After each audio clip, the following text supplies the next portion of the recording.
भारत के गौरवशाली इतिहास व परंपराओं में एक कालखंड ऐसा भी आया जब भारत की धरती पर विदेशी आतताइयों ने न केवल अधिकार कर लिया बल्कि उनके अत्याचारों से त्रस्त होकर भारत की प्रजा त्राहिमाम करने लगी।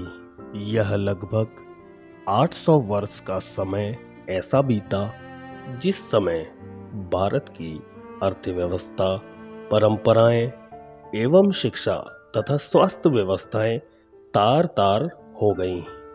विश्व में 40% व्यापार का हिस्सेदार यह देश 2% पर आ गया।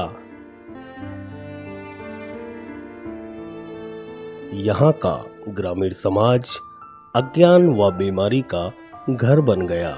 स्वतंत्रता प्राप्ति के प्रथम अर्धशतक में भारत गांव की गरीबी व अशिक्षा की स्थिति बहुत अधिक नहीं बदली।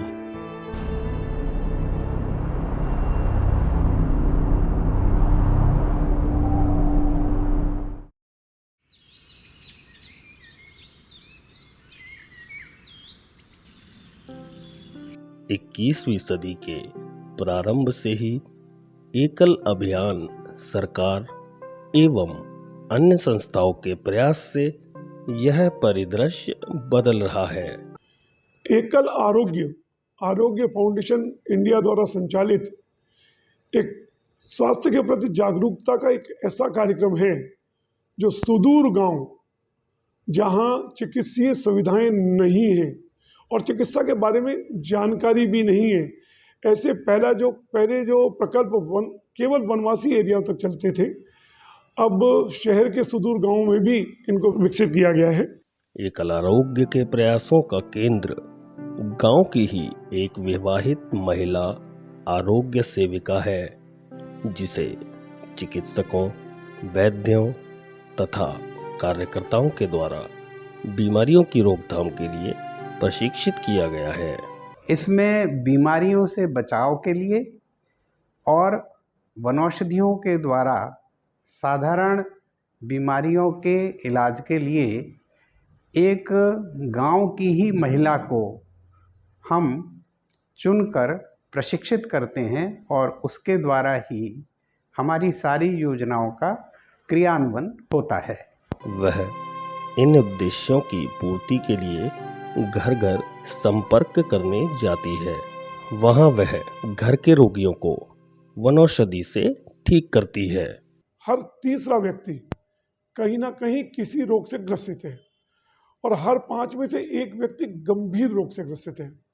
इसकी समय पर जानकारी होना और समय पर इलाज होना, इसमें सेविकाओं को प्रशिक्षण के माध्यम से प्रशिक्षित किया जाता है। कुपोषित बच्चों व महिलाओं की जांच कर दवा भी दिलवाती है।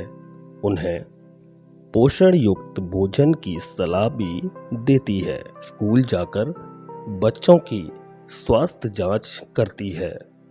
उन्हें लेकर स्वास्थ्य रैली निकालती है। दीवारों पर स्वास्थ्य संदेश भी लिखती है। महिलाओं की बैठक बुलाकर पोस्टरों के द्वारा स्वास्थ्य शिक्षा देती है। उन्हें सोख्ता गड्ढा बनाने तथा गोबर से खाद गड्ढा बनाने के लिए प्रेरित करती है। शौचालयों का उपयोग तथा शुद्ध जल पीने के लिए फिल्टर बनाने की विधि सिखाती है। टेलीमेडिसिन की विधि से गांव के रोगियों को नगरों के चिकित्सकों का परामर्श दिलवाती है। नेत्र चिकित्सा वाहन के द्वारा इन प्रकल्पों में चश्मे भी दिए जाते हैं। इस प्रकार देश के सबसे दूरस्थ ग्रामों में स्वास्थ्यकारी पोषण की सुविधाएं व जागरण का स्वप्न संजोए एकल आरोग्य निरंतर अग्रसर है।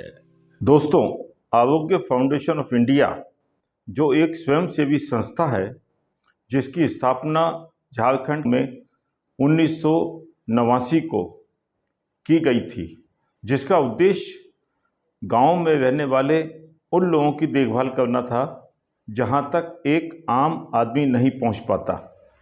किस परिस्थिति में हमारे गांव वाले रहते हैं, उनका स्वास्थ्य सिस्टम कैसा है, उनका खान पान कैसा है और उनका रहन सहन कैसा है, इस सब को ऊपर उठाने के लिए इस संस्था की स्थापना की गई थी, जो निरंतर पिछले 20 वर्षों से ऐसे दूर दराज के गांव में काम कर रही है जहां आम आदमी कभी जाता भी नहीं था।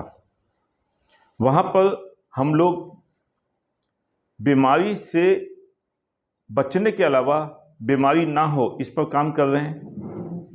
वहाँ पर साफ सफाई कैसे रहे उस पर काम कर रहे हैं। वहाँ के लोग जो जीविका उपार्जन करते हैं उसको कैसे सुधारा जाए उस पर काम कर रहे हैं। गिरिवासी, ग्रामवासी व वनवासी बंधुओं व बांधवियों द्वारा अपने ही जनों को स्वस्थ व सबल बनाने का यह महती प्रयास जननी जन्मभूमि भारत माँ को विश्व गुरु के सिंहासन पर आरूढ़ करने की प्रक्रिया का एक अंश मात्र है।